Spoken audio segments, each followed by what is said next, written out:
Hi, friends. Welcome back to the Connectedness podcast. I'm Fernanda, your host, and I'm the founder of Filled Cups. And this is the space where we explore what it means to grow, connect, to trust ourselves, and to show up authentically with each other. Today, I'm sharing insights from a book that truly moved me. I'm going to show the book here. It's called How to Be an Adult in Relationships by David Richo. This isn't your typical relationship advice. It's about how we show up in love, how we hold space for others, and maybe more importantly, how we heal parts of ourselves that get in the way of true connection. David Richo, he breaks love down into five essential keys: attention, acceptance, appreciation, affection, and allowing. Whether you're in a partnership, navigating friendships, or deepening your relationship with yourself, these keys are powerful tools for mindful loving. Let's dive into what each of these mean and how we can bring more awareness, more compassion, and more maturity in the ways that we relate.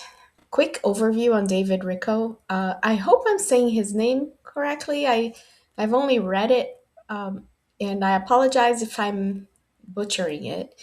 But he's a psychotherapist, a teacher, and author who integrates Buddhist psychology, Western psychotherapy, and spiritual practice in his work.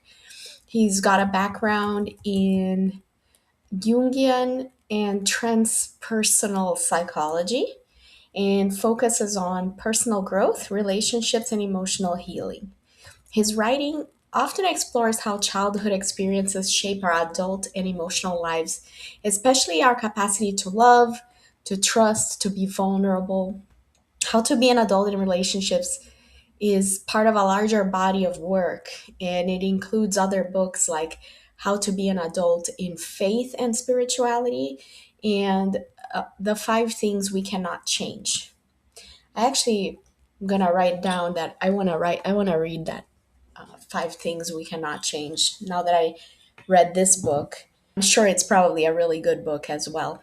Um, what makes his approach stand out to me is that it's gentle, but it's honest. He doesn't shame us for being wounded, but he does invite us to take responsibility for our own healing. He blends therapy with mindfulness.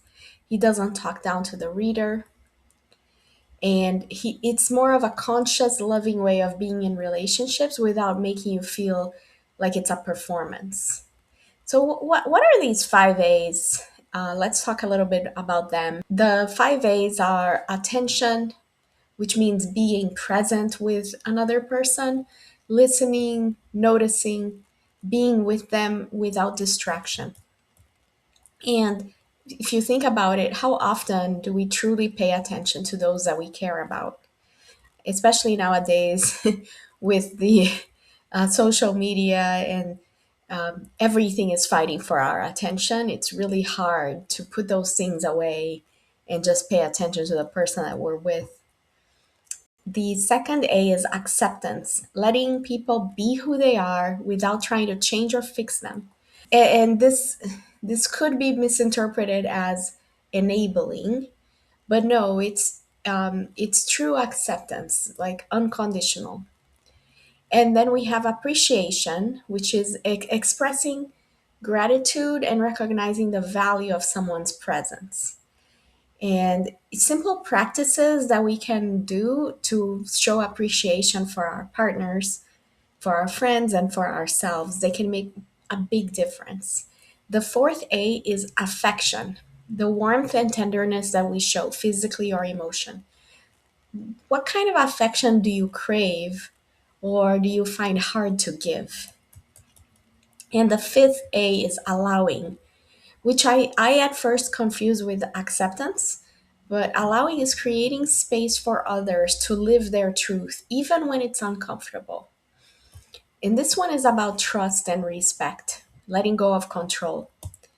So, one of the quotes that I got from the book to share with you is: at times in a relationship when you do not feel appreciated, and you complain, maybe blow up, behind every complaint about a partner is a longing for one of the five A's. So in the beginning of the book, he talks about how childhood impacts our relationships. He says that in childhood, we had five core emotional needs: attention, acceptance, appreciation, affection, and allowing, which are the same five A's that he uses to describe mindful loving in adulthood. These are the building blocks of secure attachment. If we consistently receive them from our caregivers, we're more likely to enter adult relationships with trust, with openness, and with resilience. But if any of those were missing, we often develop protective patterns like people pleasing, ding, ding, ding, ding, ding, avoidance, clinginess, control, hypervigilance to rejection. For example, like if you weren't allowed to express big emotions as a child, you might now find yourself withdrawing from conflict or feeling like your needs are too much. These patterns don't mean that something's wrong with you, they just mean that you adapted to survive. But now in adulthood, they might be blocking intimacy with others. Rico emphasizes that adulthood is our second chance to meet those needs. We can start giving them to ourselves through self compassion. We can seek relationships where those needs are met mutually and not one sidedly. We can also learn to give them more freely to others without fear of losing ourselves. And here's another quote: when we were children, we looked to others to give us the five A's. As adults, we learn to give them to ourselves and others, creating relationships based on love rather than need. So he's big on us taking responsibility for our own self love and personal growth. And the idea that being an adult in relationship, like, what does that mean?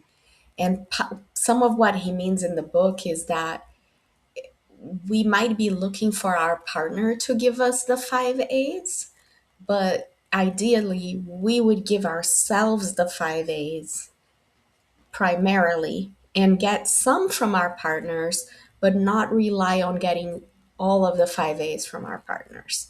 So he comes up with the number 75%, where he's basically saying we should give 75% of the five A's to ourselves, and we should expect about 25% of our emotional nurturance to come from our partner. And the 75%, at first I listened to the audiobook and I interpreted it coming from just myself, but he's actually saying no, it's from myself, from friends, from community, from our own self-love and self-care practices. So that seems more achievable. um, And that's another reason why I'm always preaching that people should have a good circle of friendships outside of their relationship and not have to expect everything from their partner, because it's too much. It's too much to expect from one person. So he also talks a lot about the opposite of the five A's and owning and triggers and barriers to the five A's.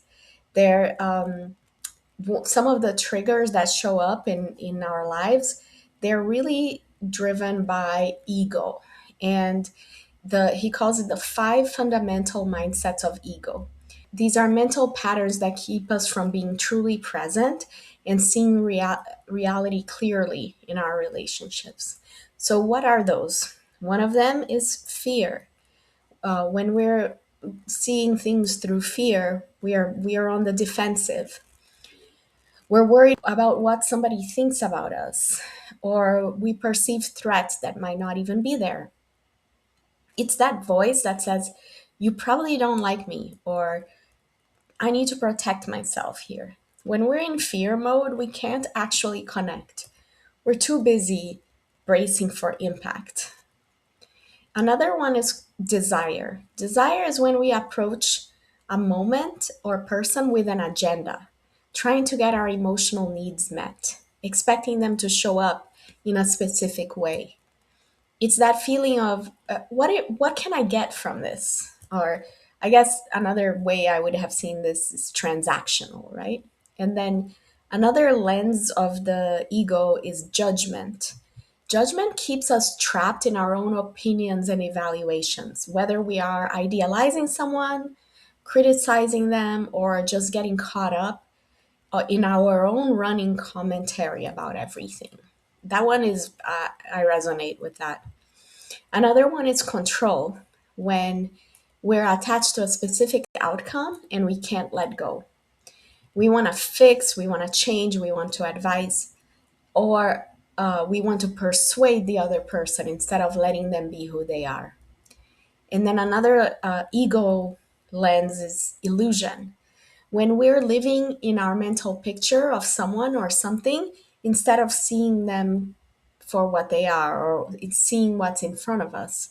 We project, we fantasize, we idealize, we deny reality because the truth feels too uncomfortable. We fall in love with our idea of someone rather than the real person. And we cling to hope instead of accepting what is. These five mindsets, they keep us stuck in our heads instead of open to what's actually happening. But when we learn to recognize them and gently set them aside, that's when real love becomes possible.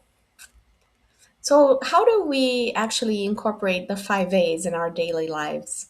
Well, the book, I I listened to it on audiobook, but it was so good that I ordered it as a paperback. I used paperback. There's some highlights in here.